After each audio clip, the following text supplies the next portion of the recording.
listen, we just heard from Pelissero talking about, he said Mike Tomlin's kind of on a year-to-year situation. Now I'm like, wait a minute, contractually? And it looks like apparently spiritually that he is under contract for more than just this year into the future.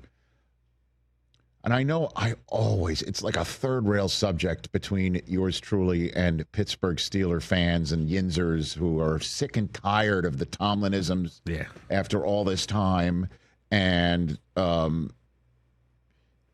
the lack of playoff wins. I mean, they're closing in on, if they don't get one this year, they'll be just shy of a decade in between the present day and their last playoff win. Yeah, they ain't going to fly.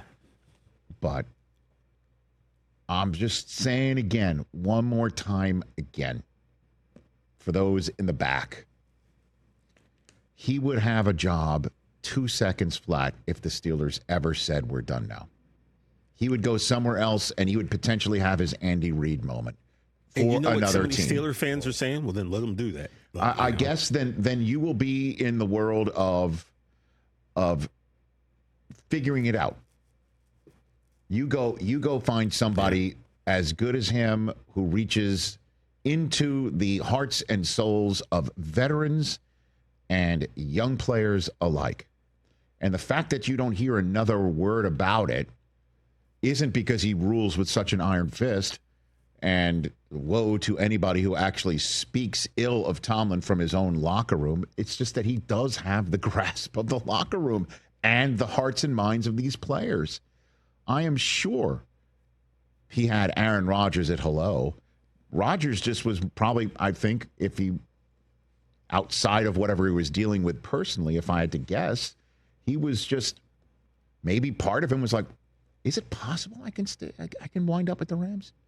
Is it possible the Vikings might take me? Because those situations might roster-wise have been more appealing to him. I'm just telling all the Steeler fans out there, you know, it may be Tomlin is obstinate when it comes to offense or picks the wrong quarterbacks, because he has been the one that pointed at Rodgers, and apparently it was Russell Wilson being his choice as the pole position last year. But man, he is truly one of the best coaches I've ever seen in my 22 years coach football while being with NFL Network. And in terms of, you know, because I've seen it. I've been in these broadcast meetings. I've been on the field. I've seen the way the players interact with him. I've seen the way he interacts with us in the media. And obviously we in the media love this guy because he is all about it. Anybody who's been in a broadcast meeting with Mike Tomlin walks out and wants to run through a wall themselves because they hear his passion for the sport and a passion for coaching, which is why I don't believe, despite his apparent readiness or natural ability to broadcast, I don't think he's got a single interest in that. And again, I don't have a relationship with Tomlin where I talk to him very often. He comes on here. I'll see him out and about. I mean, I'll share this. He sent a very nice note when my dad passed away in 2019. I mean, I don't think he is anything but a football coach. Like, he'd much rather be around the cut grass than a telestrator. I mean, I think he would rather have a whistle than a headset. I'll keep, you know, whatever analogy you want to come up with. He is just about reaching out and being a molder of men for a football team. He is a football coach. And that's, again, what you want to have in this day and age. It's funny, too, when you think about him approaching year 20 in Pittsburgh. He's only 53 years old. I know. He took the gig when he was really young. Yeah. He was a secondary coach for Tampa. Yeah.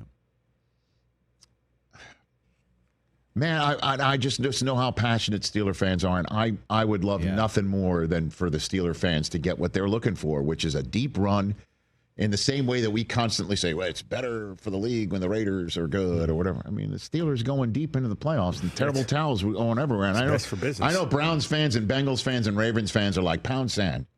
Nobody doubts the passion and the commitment to the the players and all that stuff. Yeah. I think what I see most from Steelers fans, the criticism is it's adjustments. It's adapting to the modern game. Where's his coaching tree? It's actually, all that stuff. Usually that's the sign of an all-time great coach. Like, where are the people that he has brought into the fold coaching and has mentored, and they've gone on somewhere else?